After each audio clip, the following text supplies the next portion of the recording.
YCP కార్యాలయంలో అంబటి రాంబాబు మాట్లాడుతున్నాడు. ఇప్పుడు లైవ్ చూద్దాం. ఇమిడియట్ గా they have to register and enquire and take action. ఒకవేళ ఫాల్స్ రిపోర్ట్ అయితే ఇది ఫాల్స్ అని రిఫర్ చేయొచ్చు. కానీ కొత్తగా వచ్చినటువంటి ఈ బిఎన్ఎస్ఎస్లో 14 రోజుల వరకు ఇమీడియట్గా చేయాలి. ఒకవేళ ఏదైనా డిస్క్రిప్షన్ అంటూ ఉంటే 14 డేస్ వరకు రిజిస్టర్ చేయకోకుండా ఉండొచ్చు.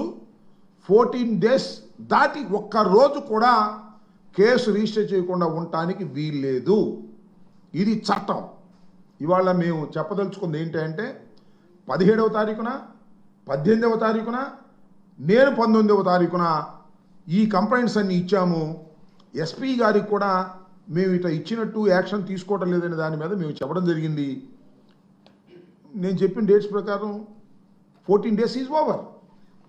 14 డేస్ అయిన తర్వాత కూడా నేను ఎస్పీ గారితో మాట్లాడాను, ఆ కన్సర్న్ సిఐ పట్టాపురంతో మాట్లాడాను. But they are not giving proper answer. Proper answer అంటే చూస్తున్నాం సార్, చేస్తున్నాం సార్ అన్నారు తప్ప మీ కేసును రిజిస్టర్ చేశామని మాత్రం ఇంతవరకు చెప్పలేదు. It means they are violating the BNSS. చట్టాన్ని వైలేట్ చేస్తున్నారు. ఒక కంప్లైంట్ ఒక పౌరుడు ఇస్తే చాలు. మీరు చూశారు కదా, ఆర్జీవీ మీద కానీ లేకపోతే ఎవరి మీద పోసాని మీద కానీ లేకపోతే ఒక సోషల్ మీడియా యాక్టివిస్ట్ మీద కానీ ఎవరు కంప్లైంట్ ఇచ్చారు? ఎవరో తెలుగుదేశానికి సంబంధించినటువంటి ఒక కార్యకర్త లేదా ఆ మండల ప్రెసిడెంటో ఇచ్చారు. ఇస్తే అవి రిజిస్టర్ చేశారు. సోషల్ మీడియా కార్యకర్తల్ని అరెస్ట్ చేశారు, లోపల పెట్టారు. ఆర్జీవీని అయితే అరెస్ట్ చేయడానికి వెళుతున్నాం అన్నారు, ఎక్కడ చెప్పలేదు అనుకోండి. తర్వాత కోర్టుకు వెళ్ళారు, కేసు అయితే రిజిస్టర్ చేశారు, నోటీస్ అయితే ఇచ్చారు. నేను ఇక్కడ ఆవేదనతో చెప్పదలుచుకున్నది ఏమిటి అంటే, నేను ఒక మాజీ శాసనసభ్యుడిని, మాజీ మంత్రిని, కొంతకాలం న్యాయవాదిగా ప్రాక్టీస్ చేసినటువంటి వ్యక్తిని. నేను స్వయంగా వెళ్ళి నా మీద ఈ విధంగా పలానా వాళ్ళు చేశారు, చింతకాల అయ్యన్న పాత్రుడు గారు నా ఫ్యామిలీకి సంబంధించి చేశాడు, ఘర్షణ టీవీ వెంగళరావు అనే అతను చేశాడు అని నేను స్వయంగా ఇచ్చాను. అదేవిధంగా మా నాయకుడైనటువంటి జగన్మోహన్ రెడ్డి గారి మీద లోకేష్ బాబు గారు ఈ విధంగా వ్యాఖ్యలు చేశారు, ట్విట్టర్లో పెట్టాడు, పలానా ఏబిసి ఇచ్చారు అని నేను ఇచ్చాను. నాతో పాటుగా మా పార్టీకి చెందినటువంటి కార్పొరేటర్లు కానీ నాయకులు కానీ తీసుకువెళ్ళి తమ పోలీస్ స్టేషన్లో ఇస్తే ఎందుకు ఇంతవరకు రిజిస్టర్ చేయలేదు? Provision is over. So what I want to say, నేను చెప్పదలుచుకుంది ఏంటంటే పోలీసులు చట్టాన్ని ఉల్లంఘిస్తున్నారు అనేది నేను మీకు చెప్పదలుచుకున్నా. చట్టాన్ని పోలీసులు ఉల్లంఘించినప్పుడు ఏం చేయాలి మేము? What you can do? మాకు చట్టాన్ని పోలీసు వారే ఉల్లంఘించినప్పుడు, ఎవరైతే కేసు రిజిస్టర్ చేయాలో వాళ్ళే రిజిస్టర్ చేయనప్పుడు, వాళ్ళు నిష్పక్షపాతంగా వ్యవహరించుకోకుండా పక్షపాత ధోరణితో వ్యవహరిస్తున్నప్పుడు, తెలుగుదేశానికి సంబంధించినటువంటి చిన్న నాయకులు ఇచ్చిన కేసు రిజిస్టర్ చేసి మా వాళ్ళ మీద యాక్షన్ తీసుకుంటున్నప్పుడు, నాలాంటి వాడు కేసు ఇచ్చినా కూడా రిజిస్టర్ చేయకోకుండా చెత్తబుట్లో పడేస్తున్నప్పుడు మేము ఏం చేయాలి? మాకున్న రెమెడీస్ ఏంటి? ఒకటి, ఉన్నతాధికారులకు చెప్పడం. ఆల్రెడీ ఉన్నతాధికారులు చెప్పాం, ఎస్పీ గారికి చెప్పాం, దీని ద్వారా డీజీపీ గారికి కూడా చెప్తున్నా. రెండవది, న్యాయస్థానాలకు వెళ్ళడం. అది లోయర్ కోర్టుకు వెళ్ళటమా, లేకపోతే హైకోర్టుకు వెళ్ళటమా, లేకపోతే ఇందాక పోలీస్ కంప్లైంట్ అథారిటీ అని డిస్ట్రిక్ట్ కోర్టు స్టేట్ ఒకటి దానికి వెళ్ళటమా, దాని అంతా కూడా మేము న్యాయవాదులతో డిస్కస్ చేస్తున్నాం. దానితో పాటు ఇంకొక రెమెడీ ప్రజాస్వామ్యంలో ఏముంటుంది? అయ్యా, మేము ఇస్తుంటే పక్షపాతంగా వ్యవహరిస్తున్నారు పోలీసు వారు, దీన్ని సమాజం గమనించాలి, సమాజంలో ఉన్న వ్యవస్థలన్నీ కూడా గమనించాలి అని చెబుతూ శాంతియుతంగా నిరసన తెలియజేయటం. ఈ రెండింటినీ మేము ఎన్నుకున్నాం. శాంతియుతంగా నిరసన చెప్పేటటువంటి కార్యక్రమానికి మేము సిద్ధమవుతున్నాం. మీరు సాధ్యమైనంత త్వరలో మీరు కేసు రిజిస్టర్ చేస్తారా, యాక్షన్ తీసుకుంటారా, అది వేరే అంశం. మాకు రెస్పాండ్ కాకపోతే మేము ఇచ్చినటువంటి కంప్లైంట్కి లాజికల్ ఆన్సర్ మీ దగ్గర నుంచి తక్షణమే రాకపోతే 14 రోజులు దాటిన తర్వాత కూడా మీరు ఇవ్వలేదు కాబట్టి నేను కంప్లైంట్ ఇచ్చినటువంటి పట్టాపురం పోలీస్ స్టేషన్ ముందు కానీ లేదా గుంటూరు జిల్లా ఎస్పీ గారి ఆఫీస్ ముందు కానీ లేదా డీజీపీ ఆఫీస్ ముందు కానీ నేను స్వయంగా వెళ్ళి ఇదిగో మా న్యాయవాదులు కొంతమంది తీసుకువెళ్ళి ఏదో పెద్ద ఊరేగింపులాగా వెళ్ళి ప్రజా ప్రదర్శన చేయాలని కాదు, కానీ ప్రజాస్వామ్యంలో నిరసన చెప్పేటటువంటి అధికారం హక్కు రాజ్యాంగం ప్రతి పౌరుడికి ఇచ్చింది కాబట్టి ఇంత స్థాయిలో ఉన్న నా మీద నేను కూడా ఇచ్చినా కూడా పోలీసు యంత్రాంగం సక్రమంగా పనిచేయకోకుండా ఉంటుంది కాబట్టి నిరసన తెలిసేటటువంటి కార్యక్రమాన్ని మేము సడన్గా డేట్ చెప్పను. డేట్ చెప్తే పోలీసులు ఏం చేస్తారో మాకు తెలుసు. హౌస్ అరెస్ట్ అంటారు, లేకపోతే ఇంకోటి అంటారు. అందువల్ల మీరు నేనే మా న్యాయవాదులు ఉన్నారు, మా ఇంపార్టెంట్ లీడర్స్ ఉన్నారు, 4 5 10 మందిమో డీజీపీ ఆఫీస్కో ఎస్పీ గారి ఆఫీస్ ముందుకో లేకపోతే పట్టాపురం పోలీస్ స్టేషన్ ముందుకో వెళ్ళి కామ్గా ఇలా కూర్చుంటాం. ఏం రాశాను? మా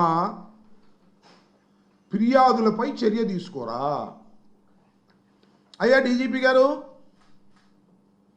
బాబు పోలీస్ యంత్రాంగం ఈ రాష్ట్రంలో చట్టబద్ధంగా ఏర్పడినటువంటి ఐపీఎస్ ఆఫీసర్లారా, మా ఫిర్యాదులపై మాత్రం మీరు చర్య తీసుకోరా. న్యాయమేనా? నేను అడుగుతున్నది న్యాయమే కదా? సరే, తెలుగుదేశం శ్రేణులు కడవ పక్కన పెట్టండి, ధర్మాన్ని కోరుకునేవారు సపోర్ట్ చేస్తారా లేదా? మేము ఇచ్చాం ఫిర్యాదులు, ఆ ఫిర్యాదులు రిజిస్టర్ చేయకోకుండా మీ దగ్గర పెట్టుకోవడం సమంజసం కాదు. మా ఫిర్యాదుల మీద మీరు చర్య తీసుకోరా అనేటువంటి నిరసన కార్యక్రమానికి త్వరలో తెరదీయబోతున్నాను అని ఈ సందర్భంగా నేను చెప్పదలుచుకున్నాను. ఇది నా ఆవేదన. నా మీద, నా కుటుంబం మీద, మా నాయకుడి మీద ట్రోల్ చేసి అసభ్యకరంగా పోస్టులు పెట్టి అవమానించి మా మనోభావాలు దెబ్బతీస్తే పోలీసులు పట్టించుకోరు.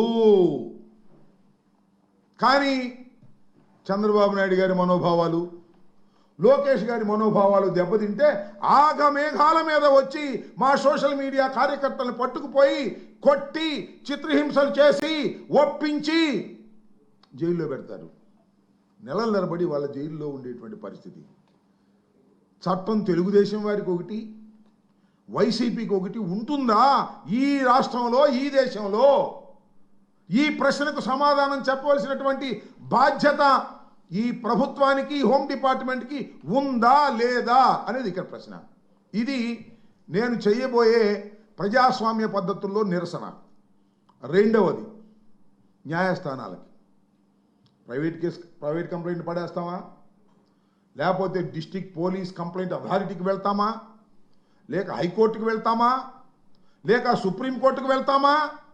దాన్ని మా న్యాయవాదులతో, ఇక్కడ మా జిల్లా న్యాయవాదులతోనూ రాష్ట్ర న్యాయవాదులతోనూ చర్చించుకున్న తర్వాత దానికి కూడా మేము వెళ్తాం. నేను చెప్పదలుచుకున్నది టోటల్గా ఏమిటంటే, మేము ఇచ్చినటువంటి కంప్లైంట్ కాగితం లాజికల్గా ఎండ్ అయ్యేంత వరకు చట్టబద్ధంగా పోరాటం చేయడానికి సిద్ధంగా ఉన్నామని ఈ సందర్భంగా నేను చెప్పడం కోసమే ఈరోజు ఇంత కసరత్తు చేస్తున్నాం.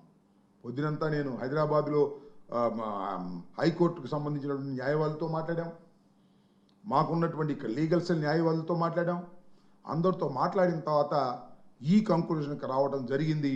తర్వాత నెక్స్ట్ దానికి కూడా వెళ్తామని. అంతేకాకుండా మొన్న 2 రోజుల క్రితం కూడా నేను ఐ హ్యావ్ గివెన్ 2 కంప్లైంట్స్. ఒకటి తెలుగుదేశం ఐటీడీపీ మీద, ఒకటి జగన్మోహన్ రెడ్డి గారి మీద వారు పెట్టినటువంటి ఒక అసభ్యకరమైన పోస్ట్ గురించి, దాని గురించి. అట్లాగే ఆయన ఎవరో సీమరాజు ఆయన మన లోకేష్ గారు సృష్టించినటువంటి రోబో ఆయన మీద, దానికి కూడా మళ్ళీ 14 రోజులు పోయిన తర్వాత దాని మీద కూడా అదే విధమైన యాక్షన్ తీసుకుంటాం. ఆయన మళ్ళీ నేను ఈ చెప్పగానే మళ్ళీ ఇంకో వీడియో పెట్టాడు.